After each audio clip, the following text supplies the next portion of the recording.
नमस्कार।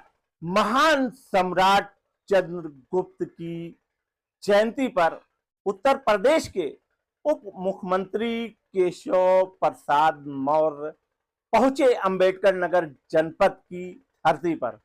मंच और मेरे सम्मुख बैठे हुए हमारे अंबेडकर नगर के भाग्य विधाता अपने पिता तुल्य बुजुर्गों को, युवाओं को मजदूर दिवस है, अंतर्राष्ट्रीय मजदूर दिवस के अवसर पर उन तमाम मजदूरों को, अपनी माताओं को, पत्रकार बंधुओं को, प्रशासन के लोगों को दिल की अंतरतम तहों से सताए होने की कामना के साथ सबका अभिवादन करता हूं, नमन करता हूं और सबका वंदन करता हूं। अंबेडकर नगर विकास की दृष्टि से बहुत पीछे छूटा हुआ था, उसको आगे बढ़ाने की आग लिए हुए जिस प्रकार से प्रयास कर रहे हैं, मैं इसकी सराहना करता हूं। महान चक्रवर्ती सम्राट चंद्रगुप्त मौर्य जी की जयंती समारोह का कार्यक्रम रखा गया है। यह अपने आप में जैसे ही महान सम्राटों में, चाहे चंद्रगुप्त मौर्य जी का नाम लो, चाहे बिंदुसार जो उनके सम्राट चंद्रगुप्त जी के पुत्र थे, फिर सम्राट अशोक महान का नाम लो, तो जैसे ही नाम लो तो देश की एकता, अखंडता और विशालता का चित्र स्वाभाविक तौर से हमें दृश्यमान हो जाता। और आज उनकी जयंती समारोह का कार्यक्रम किया गया है। मैं इसके लिए पूरी टीम, जितने लोग, बहुत लोग लगते हैं जब इस प्रकार के कार्यक्रम होते हैं, जिन लोगों ने भी इस कार्यक्रम को आयोजित करने में, सफल बनाने में अपना योगदान दिया है, सबका हृदय से अभिनंदन करता हूँ। उनके बारे में मैं कुछ बताऊंगा, लगेगा सूरज को दीपक दिखाने का प्रयास कर रहा हूँ, लेकिन आज जो हमारा इस समय का जो अखंड भारत है, उस भारत को भी देश के दुश्मनों की कुदृष्टि लगी हुई, देश की सीमाओं की रक्षा करने के लिए एक एक बूंद खून न्यौछावर करने वाले हैं। यह मन के अंदर हम सबके भाव रहना चाहिए। अभी आप सब जानते हैं, पहलगाम में आतंकवादी हमला हुआ, निर्दोष निहत्थे पर्यटकों को पाकिस्तान के अंदर जो आतंकवादियों को पैदा करने वाली फैक्ट्री, वहां से प्रशिक्षण प्राप्त करके आए हुए आतंकवादियों ने उनको मौत के घाट उतार दिया। अरे बहुत बड़े वीर थे तो हमारे सेना के जवानों से लड़ते, हमारे सुरक्षा बल के जवानों से लड़ते। आप निहत्थे लोगों को मार करके अपने को बहुत बड़ा वीर समझने की कोशिश करते हो, तो यह ध्यान रखो, देश के प्रधानमंत्री माननीय श्री नरेंद्र मोदी जी ने सेना को खुली छूट दे दी है। तुम्हारी छठी का दूध याद दिला दिया जाएगा। जातीय जनगणना के फैसले के बाद समाजवादी पार्टी अब समाप्तवादी है। उप मुख्यमंत्री केशव प्रसाद मौर्य ने सभा को संबोधित करते हुए कहा। उप मुख्यमंत्री केशव प्रसाद मौर्य का बड़ा बयान, समाजवादी पार्टी पर जमकर साधा निशाना। महान सम्राट चंद्रगुप्त मौर्य की जयंती पर उप मुख्यमंत्री केशव प्रसाद मौर्य ने अंबेडकर नगर में जन चौपाल को संबोधित करते हुए कहा कि जातीय जनगणना के फैसले के बाद समाजवादी पार्टी समाप्तवादी है। उन्होंने कहा कि भाजपा सरकार समाज के पिछड़े वर्ग के लोगों को मुख्य धारा में जोड़ने का कार्य कर रही है। प्रधानमंत्री आवास योजना के लाभार्थियों को आवास की चाबियां और प्रमाण पत्र वितरित किया गया। गर्भवती महिलाओं की गोद भराई की गई।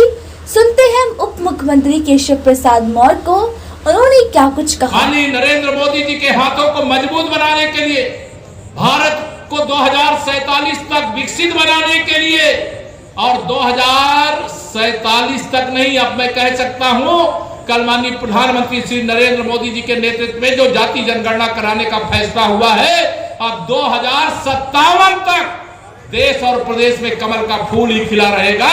अब यह बांटो और राज करो वाले यह सफल नहीं हो पाएंगे। श्री अखिलेश यादव जी का जो फर्जी पीडीए, परिवार डेवलपमेंट एजेंसी चलाते हैं, उनके पीडीए की कल हवा निकल गई। मैं पूछ रहा हूं आप सब लोगों से, 2012 से 2017 तक श्री अखिलेश यादव जी यूपी के मुख्यमंत्री थे। क्या पिछड़ों के वोट के बगैर, दलितों के वोट के बगैर वो मुख्यमंत्री बने थे क्या? लेकिन जब मुख्यमंत्री बने तो केवल एक जाति और एक समुदाय के मुख्यमंत्री बन करके रह गए। उन्होंने सभा को संबोधित करते हुए समाजवादी पार्टी पर जमकर साधा निशाना। कहा, भाजपा सरकार सबका साथ, सबका विकास करती है और समाजवादी पार्टी झूठ बोलने की मशीन है। साथ ही उन्होंने कहा, केंद्र की मोदी सरकार जो भी कहती है वो करती है और उन्होंने एक बड़ा फैसला लिया है जो जातीय जनगणना का फैसला है। जिस तरह से प्रधानमंत्री नरेंद्र मोदी ने इतना बड़ा फैसला लिया है, जिसके बाद से उन्होंने कहा कि समाजवादी पार्टी अब समाप्तवादी पार्टी बन गई। साथ ही उन्होंने कहा हमारी सरकार जो कहती है वो करती है। हमारी सरकार में सबका साथ सबका विकास है और प्रधानमंत्री आवास योजना का हर गरीब तबके के लोगों को लाभ मिल रहा है। साथ ही उन्होंने कहा राशन कार्ड में फ्री राशन का सभी को लाभ मिल रहा है। शायद उसमें कुछ बड़े लोग हों जिनकी जरूरत ना हो, वो भी लाभ ले रहे हैं। साथ उन्होंने कहा कि भाजपा सरकार सभी समाज के लोगों को आगे बढ़ाने का काम करती है। उन्होंने क्या कुछ कहा, आइए सुनते हैं उन्हीं से।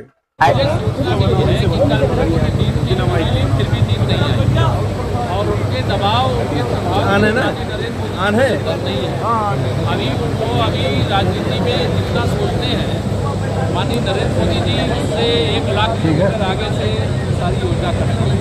और जो जिस प्रकार से जातीय जनगणना का फैसला हुआ है उसका स्वागत है, अभिनंदन है। ये राहुल गांधी जी, अखिलेश यादव जी, तेजस्वी यादव जी, एक कंपनी चालू करने शुरू हो गए। इनको समझ में आ गया है कि सबकी भलाई के लिए अगर कोई काम करते हैं उनके भी नागरिकता है कि सरकार OBC आयोग को संवैधानिक दर्जा किसने दिया, नीट की परीक्षाओं में आरक्षण किसने दिया, केंद्रीय विद्यालय सैनिक स्कूल हो या नवोदय विद्यालय हो वहाँ OBC को आरक्षण किसने दिया। कांग्रेस वाले केवल करते हैं, झूठ बोलते हैं, सपा वाले झूठ बोलते हैं। झूठ बोलने की सब ऑटोमेटिक मशीन है, लेकिन माननीय नरेंद्र मोदी जी जो कहते हैं वो करते हैं। हम सदा कहते थे कि हम जाति जनगणना के खिलाफ नहीं है।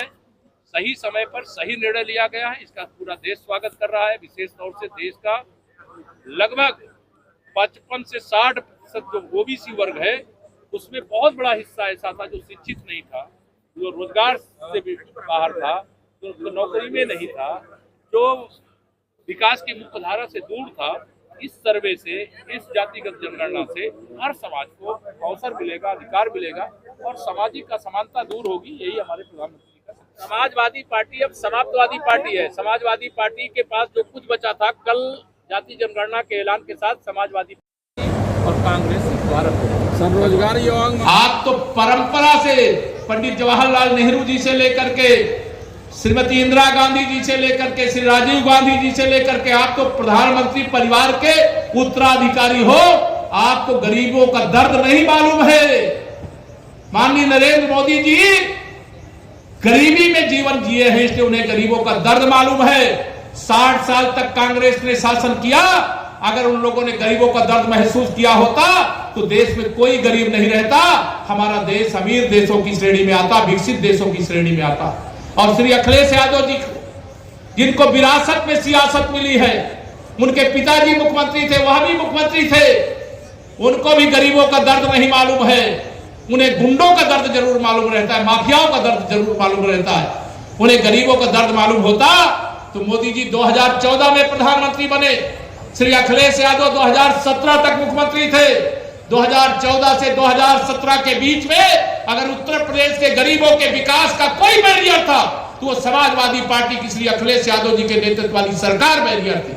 उस बैरियर को आपने ढा दिया, मेरा सर ऊंचा करने का काम किया था। उस समय मुझे अध्यक्ष के रूप में पार्टी में जिम्मेदारी सौंपी और उत्तर प्रदेश के इतिहास में 325 विधानसभा सीटें जिताने का आपने काम किया। मैं आप सबका सदा आभारी हूं। देश में पहले कोई मिनिस्टर हो तो लाल बत्ती लगा के आता था, कोई अधिकारी हो तो लाल बत्ती लगा के आता था। लेकिन माननीय नरेंद्र मोदी जी ने कहा जिनके श्रम के कारण भारत का निर्माण हो रहा है, उनके श्रम का सम्मान करता हूं, उनकी पूजा करता हूं। इसलिए 1 मई 2017 को उन्होंने लाल बत्ती का कल्चर ही भारत से खत्म करने का काम किया है। आज जब अंबेडकर नगर में आया हूं, अभी मुझसे पत्रकार लोग सवाल पूछे, उससे पहले मैं यह कहना चाहता हूं, कल भारत के प्रधानमंत्री माननीय नरेंद्र मोदी जी के नेतृत्व में भारत सरकार की कैबिनेट ने एक ऐतिहासिक फैसला लिया है। देश की जो 55% से अधिक आबादी पिछड़े वर्ग की थी, जिसको कांग्रेस ने हो, चाहे सपा हो, चाहे रजद हो, चाहे इंडी गठबंधन का कोई दल हो, केवल वोट बैंक के रूप में इस्तेमाल करते रहे, उनकी भलाई के लिए कभी काम नहीं किया। कल भारत सरकार की कैबिनेट ने देश में जनगणना के साथ जाति जनगणना भी कराने का फैसला किया है। मैं इस मंच से देश के प्रधानमंत्री माननीय श्री नरेंद्र मोदी जी को बधाई देता हूं, उनका अभिनंदन करता हूं। अब सामाजिक न्याय सही मायने में होगा।